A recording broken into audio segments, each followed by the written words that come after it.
നല്ല പടം നല്ല പടം പടം ദൃശ്യത്തിനെ പോലെ വേറൊരു ലെവല് പടം. ആസിഫ് അലിയുടെ അഭിനയമൊക്കെ നല്ല നീറ്റ് ആയിരുന്നു. പാർട്ടിന് വേണ്ടി വെയിറ്റിംഗ് ആണ്.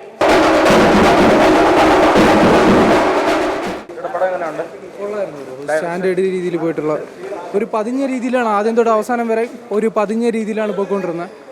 അല്ലെ BGM ആ സെറ്റപ്പ് ഒന്നുമില്ല, കൊള്ളാം. ഡയറക്ഷൻ നല്ല രീതിയിലുണ്ട്. നല്ല രീതിയിൽ പറയുകയാണെങ്കിൽ ആസിഫ് അലിയുടെ അഭിനയമൊക്കെ നല്ല നീറ്റ് ആയിരുന്നു. അതായത് അങ്ങനെയുള്ള പടമല്ല ബ്രോ, ഒരു പതിഞ്ഞു പോണ പടമാണ്. ആദ്യം തൊട്ട് അവസാനം വരെ ആ ഒരു രീതിയിൽ പോണ ഒരു ഡീസന്റ് പടം.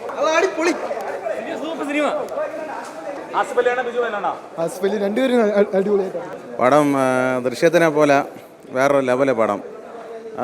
ഈ പടം നമ്മൾ കണ്ടു കഴിഞ്ഞ് കഴിഞ്ഞാൽ നമ്മൾ മനസ്സിലാക്കേണ്ട കാര്യം എന്ന് വെച്ച് കഴിഞ്ഞ് കഴിഞ്ഞാൽ ഒരുപാട് നാളുകൾക്ക് ശേഷമാണ് നമ്മുടെ ആസിഫൊക്കെ വന്നിരിക്കുന്നത്. പക്ഷേ ആസിഫ് അലീനെ നല്ല ഡയറക്ടർമാർക്കും നല്ല സ്റ്റോറിയും കൊടുത്ത് പുള്ളീനെ കൊണ്ടുവന്നാൽ പടം എങ്ങനെ നമ്മുടെ പ്രേക്ഷകരെ ഇരുത്തി കൈയടിപ്പിക്കാമെന്ന് സൂപ്പറാണ്. Asif Ali suspense super. അതായത് പോലീസുകാരനുള്ള ഒരു കില്ലർ അതാണ്. അതായത് പോലീസുകാർക്ക് പിള്ളേരുണ്ടാവുമല്ലോ. നല്ല പിള്ളേർ ഉണ്ടായില്ലെങ്കിൽ സ്വന്തം മക്കൾ തെറ്റ് ചെയ്ത് കഴിഞ്ഞാൽ സ്വന്തം മക്കളെ ഉപദ്രവിച്ച് കഴിഞ്ഞാൽ പോലീസുകാരിൽ ഒരു ക്രിമിനൽ ഉണ്ടാവും. ആ ഒരു സ്റ്റോറിയാണ് പടത്തിൽ എടുത്ത് വെച്ചിരിക്കുന്നത്. ആസിഫൊക്കെ സൂപ്പറാണ്. പക്കയാണ്, നല്ല ത്രില്ലറാണ്. പാർട്ടിന് വേണ്ടി വെയിറ്റിംഗ് ആണ്. നല്ല പടം നല്ല പടം.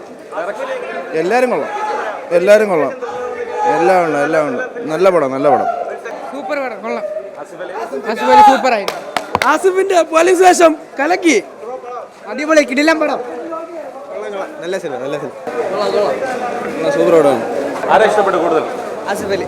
നമ്മളിപ്പോൾ ചില TV പ്രോഗ്രാമിൽ കാണും. കാരണം ഈ സമൂഹത്തിൽ പ്രബലരായ പല വ്യക്തികളും വന്ന് അവരുടെ ജീവിതത്തിൽ നടന്ന കാര്യങ്ങൾ പറയുക. അപ്പോൾ അതിൽ പോലീസ് ഉദ്യോഗസ്ഥരും വന്നിരുന്ന് പറയുന്ന കുറേ കാര്യങ്ങളുണ്ട് കേട്ടോ. അങ്ങനെയാണ് ഈ സിനിമയുടെ കഥ തുടങ്ങുന്നത്. അതിനുശേഷം 2 സ്റ്റബോണായിട്ടുള്ള 2 പോലീസ് ഉദ്യോഗസ്ഥർ, ഒരാൾ CI ഒരാൾ SI. പിന്നെ അവരുടെ ഒരു കേസ് അന്വേഷണവും അത് അങ്ങനെയാണ് സിനിമ മുന്നോട്ട് പോകുന്നത്. അപ്പോൾ നമുക്കിപ്പോൾ ഏതൊരു കേസിലും ചിലപ്പോൾ ആരെന്നതിനേക്കാളും കൂടുതൽ ഇമ്പോർട്ടൻസ് എന്തിനെന്നുള്ളതായിരിക്കും. ഇതിലേക്ക് വരുന്ന ഒരു കഥയാണ്. അപ്പോൾ ജിസ് ജോയ് എന്നൊരു വ്യക്തി സ്ഥിരമായിട്ടുള്ള ഒരു പാറ്റേൺ മാറ്റി ഒന്ന് പിടിച്ചിട്ടുണ്ട്. അപ്പോൾ അത് എത്രത്തോളം കുറേ ഒരു ലോജിക്ക്, കാരണം ഇങ്ങനത്തെ ഒരു കേസ് അന്വേഷണ കഥകളൊക്കെ ആയപ്പോഴത്തേക്കും കുറേ ലോജിക്കും കാര്യങ്ങളൊക്കെ ഉണ്ടാവും. ഇടയ്ക്കൊക്കെ കുറച്ചൊരു ഇതുണ്ടായിരുന്നു. എന്നാലും ഒരു ഓൺ ടൈം വാച്ചബിൾ തന്നെയാണ്. നമുക്കൊരു ഇൻട്രസ്റ്റിംഗ് ആയിട്ട് കൊണ്ടുപോകുന്നുണ്ട്. കൊള്ളായിരുന്നു, നല്ല ത്രില്ലുണ്ട് കാണാൻ. ആസിഫ് അലിയുടെ ആ ഫൈറ്റൊക്കെ നല്ല ത്രില്ലുണ്ട് കാണാൻ. കൊള്ളാം. ആസിഫ് അലി ഒക്കെ അടിപൊളി, കൊള്ളാം. നല്ല എന്റർടൈൻമെന്റ്, കൊള്ളാം.